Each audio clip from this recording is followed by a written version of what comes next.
महाराष्ट्र में सरकार बनने के लिए सिर्फ 72 घंटे होंगे। मुंबई के ग्रैंड हयात होटल में गुरुवार देर शाम महाविकास अघाड़ी के 3 घटक दलों के प्रमुख नेताओं की बैठक हुई है। इस बैठक में कांग्रेस के बालासाहेब थोराट और सतेज पाटिल, शिवसेना यूबीटी की तरफ से सांसद संजय राउत, अनिल देसाई और एनसीपी के प्रदेश अध्यक्ष जयंत पाटिल शामिल रहे। 2.5 घंटे तक चली बैठक के बाद महाविकास अघाड़ी के ये सभी नेता एक साथ शरद पवार से मिलने उनके सिल्वर ओक बंगले पर पहुंचे। इसके बाद निकलकर उद्धव ठाकरे से मातोश्री जाकर मुलाकात कर बैठक की जानकारी भी शेयर की। सूत्रों की माने तो महाविकास अघाड़ी के प्रमुख नेताओं ने बैठक कर सरकार बनाने की रणनीति और विधायकों को संभालने पर विस्तृत चर्चा की है। इस दौरान मुख्यमंत्री कौन बनेगा इस पर भी चर्चा की गई। साथ ही इस बात पर मंथन किया गया कि सरकार गठन में निर्दलीय और बागी नेताओं की अहम भूमिका हो सकती है। ऐसे में निर्दलीय और चुनाव लड़ने वाले बागी नेताओं के साथ संपर्क बनाने का भी प्लान बना है। बालासाहेब थोराट और जयंत पाटिल को बागी नेताओं के साथ संपर्क बनाने के मिशन में लगाया गया है। इतना ही नहीं, महाविकास अघाड़ी के विधायक न टूट जाए, इसके लिए भी रणनीति बनाई गई है। नतीजे आने के साथ ही जीतने वाले सभी विधायकों को मुंबई लाने का प्लान बनाया गया है। एमवीए में सीएम पद को लेकर खींचतान। महाविकास अघाड़ी नेताओं की बैठक कांग्रेस प्रदेश अध्यक्ष नाना पटोले के उस बयान के बाद हुई जिसमें उन्होंने कहा कि कांग्रेस के नेतृत्व में महाविकास अघाड़ी की सरकार बनेगी। कांग्रेस सबसे बड़ी पार्टी बनकर उभरेगी और सरकार बनाएगी। नाना पटोले के बयान पर उद्धव गुट के नेता संजय राउत ने कहा कि महाविकास अघाड़ी सरकार बनाएगी, लेकिन सीएम किसका होगा ये फैसला तीनों पार्टियां बैठकर करेंगी। ऐसे में साफ है कि सीएम पद को लेकर महाविकास अघाड़ी नेताओं में खींचतान तो है। इसके चलते ही देर शाम बैठक हुई ताकि आपसी मतभेद न हो और मुख्यमंत्री पद को लेकर गठबंधन में दरारें न आए। मुंबई के ग्रैंड हयात होटल में महाविकास अघाड़ियों ने ये बैठक बुलाई थी जिसमें सीएम पद का फॉर्मूला भी तय किया गया।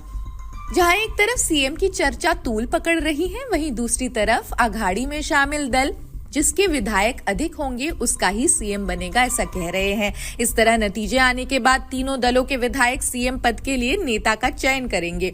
ये प्रोसेस काफी डेमोक्रेटिक सुनने में है। नाना पटोले के बयान को शरद पवार ने गंभीरता से लिया। उन्होंने एमवीए नेताओं को हिदायत दी है कि जब तक चुनावी नतीजे नहीं आ जाते बयानबाजी से बचा जाए। एक दूसरे के खिलाफ ऐसे बयान न दिए जाए जिससे कि गठबंधन में तनाव निर्माण हो और उसका फायदा महायुति उठाए।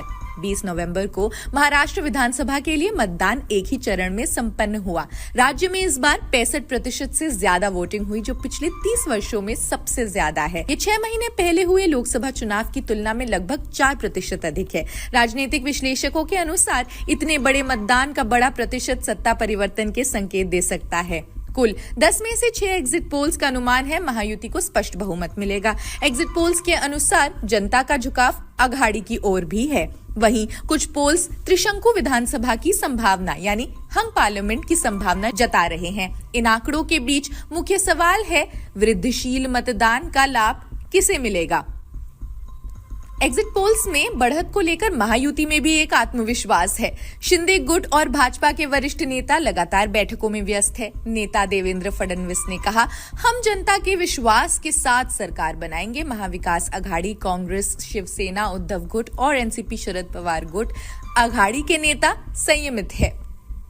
कांग्रेस नेता पटोले के बयान में क्या कहा गया वो भी बताते हैं। एग्जिट पोल्स के बाद जो मुद्दे चर्चे में है वो है बढ़ा हुआ मतदान। मतदान में 6.5% की वृद्धि से ग्रामीण और शहरी क्षेत्रों में अलग अलग समीकरण बन रहे हैं। ये वृद्धि किसके पक्ष में जाएगी इसे लेकर मतभेद भी है। नतीजों का प्रभाव क्या होगा? अगर त्रिशंकु स्थिति बनती है तो निर्दलीय उम्मीदवार निर्णायक भूमिका निभा सकते हैं। शिंदे गुट और बीजेपी ने तो कह दिया है कि वे निर्दलियों को साथ लाने के लिए तैयार है। अब महाविकास अघाड़ी की आपात बैठक। कांग्रेस, शिवसेना, यूबीटी, एनसीपी के शीर्ष नेता 23 नवंबर के नतीजों से पहले मुंबई में ये बैठक कर रहे हैं। इस बैठक का मकसद नतीजों के बाद की रणनीति है। नंदगांव विधानसभा में चुनावी झगड़े के चलते 7 प्राथमिकी दर्ज भी की गई है। हालिया अपडेट में पिंपड़ी सीट से एनसीपी उम्मीदवार अन्ना बनसोडे ने दावा किया, जीत हमारी होगी। कई स्थानों पर गाड़ियों में शराब और पैसे भी बरामद किए गए। महायुति का दावा है, सरकार बनाने के लिए हमारे पास बहुमत होगा। महाविकास आघाड़ी का रुख है, हम स्पष्ट बहुमत या गठबंधन के लिए तैयार है। निर्दलीयों की भूमिका भी अहम होगी। विधानसभा नतीजे सिर्फ राज्य के ही नहीं बल्कि राष्ट्रीय रणनीति और राजनीति को भी प्रभावित करेंगे। क्या महायुति अपना वर्चस्व दिखा पाएगी या महाविकास आघाड़ी सत्ता में वापसी करेगी? सभी की निगाहें 23 नवंबर के फैसले पर टिकी है। खैर, इस खबर में तो बस इतना ही। आप अपने विचार क्या सोच रहे हैं कमेंट्स में जरूर बताएं। इससे जुड़ी हमारी पूरी कवरेज भी आप हमारे चैनल पर देख सकते हैं। बाकी देश दुनिया की अन्य खबरों के लिए भी जुड़े रहिए।